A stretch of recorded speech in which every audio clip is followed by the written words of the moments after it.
Welcome back. Earlier, by the magic of the internet, I visited Bob in California. And now, fingers crossed, he's going to join me here in my office in London. Oh, hi, Bob. Hey, Kate, it's great to be here. I see you've tidied up. Well, I have for once, and just for you. And I've even got you a cup of tea if you'd like one. No, thanks, Kate. You know, you're really 6,000 miles away. By the time the tea got here, it would be quite cold. Well, at least now you're virtually here. I want to talk to you about money and the astonishing amount Americans invest in what seems to me to be quite a high-risk industry. That's, of course, information technology. So what's it all about? It's about getting rich, Kate. Americans love money, and they're willing to take quite high risks in order to do so. The stock market's had some ups and downs recently, but in the long haul, information technology has been a great investment, and if you choose right, it's golden. IT-wise, 3 companies have provided the jackpot all shareholders dream of: Microsoft, Cisco, and Dell. £100 invested in Microsoft 10 years ago would now return a handy £7,000. £100 invested in Cisco, the internet router company, 8 years ago was a much better bet.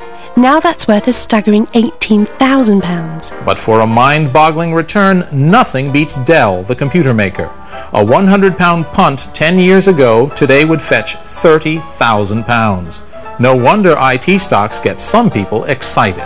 And so some people in the stock market, I think, are betting that these people are creating the brands for the next century, building the business models for the next century, and that these companies will have the kind of lock that Standard Oil did for so many years, that AT&T did for so many years, and they're placing that kind of a bet.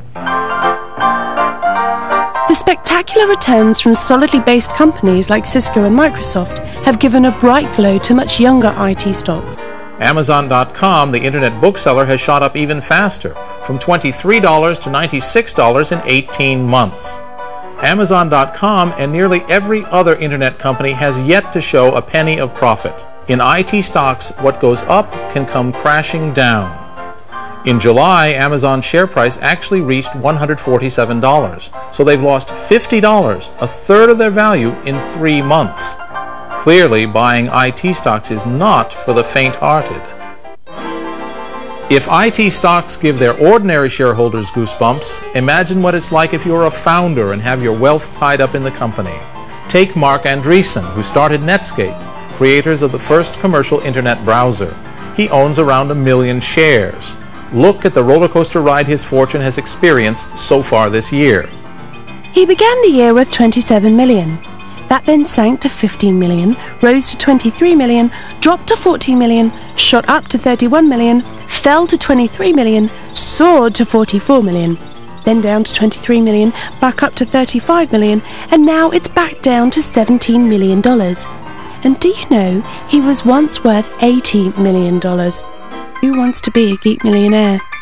What did all these millionaire geeks, the current glamour boys of the stock exchange, need to get started?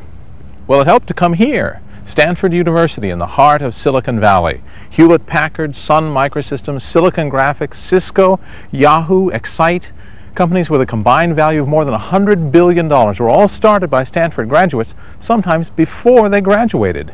Quite an impressive geek hall of fame. This is Cambridge University, arguably Britain's leading scientific institution. It's a university with a world-class reputation with some brilliant graduates. But how does it compare to Stanford as a launch pad for geek millionaires? Well, I'm afraid it doesn't. There's only one name on Cambridge's Geek Hall of Fame, and that's Sir Clive St. Clair, and that was a long time ago. So what's the problem? You'll need venture capital.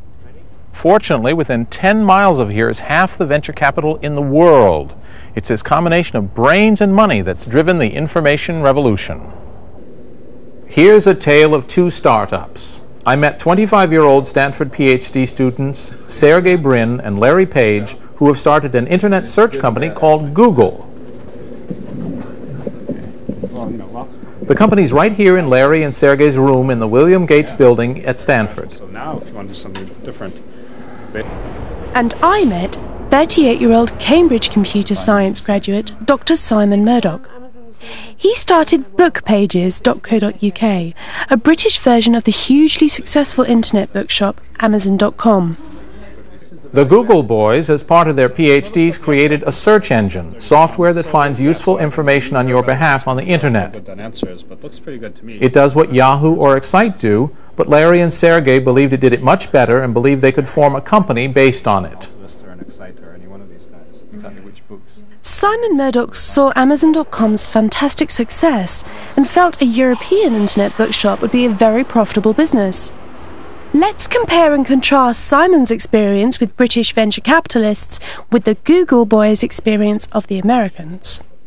We talked to a couple of different people, like 4 people or something like that, and all the people we talked to were willing to give us money. It was very hard work. I had to knock on lots of doors and found it very slow and frustrating. We met this guy. He quickly, he took a quick look at our search engine. We chatted with him a little bit.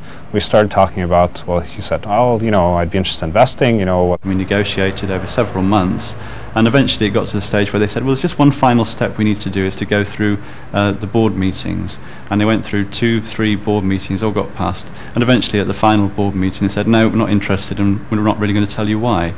So he said, I don't want you guys to have to, take too low a valuation or to have to worry too much about these money things right now. Why don't I just write you a check? So he went back to his car, came back with his checkbook, and he wrote us a check for $100,000. We'll just say that it's the margins and the business is too risky. And I just felt that was sort of typical of the venture capital industry in the UK. It takes time, and it was hard work to go through the process, but at the end of the day they weren't really able to take the risks. Simon Murdoch failed to find the money to sustain bookpages.co.uk in Britain. In the end, he sold it to US internet bookshop Amazon. It's now called Amazon.co.uk and will probably make a lot of American investors very happy. He's the Google guy? The Google boys, meanwhile, are valued at $10 million and told me they were off to Burger King to celebrate.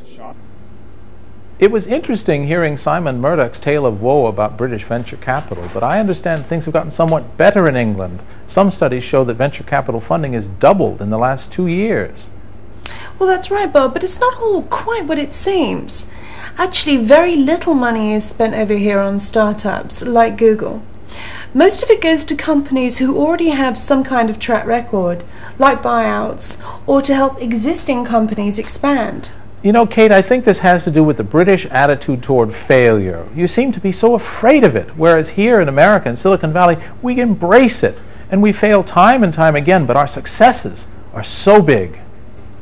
So, Bob, what's your attitude to failure? Why, Kate, I am a failure. Oh, that's complete nonsense. But anyway, I think our time is up. So, until the next time, good night, and thanks for dropping in, Bob. Bye, Kate. Thanks for coming. And before we go, once you've made your millions as a nerd, what do you do with them? Well, you buy toys, of course, and the toy of choice this week is planes.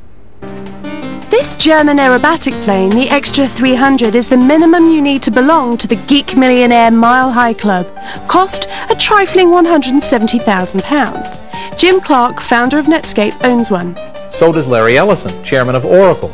But then Larry already owns a Citation jet and a £22 million Gulfstream 5. Apparently, he's also been trying to buy a MiG jet fighter. For some geeks, size matters. This Lockheed Constellation, a 4-engined airliner of the Eisenhower era, belongs to Vern Rabin, ex-Microsoft VP.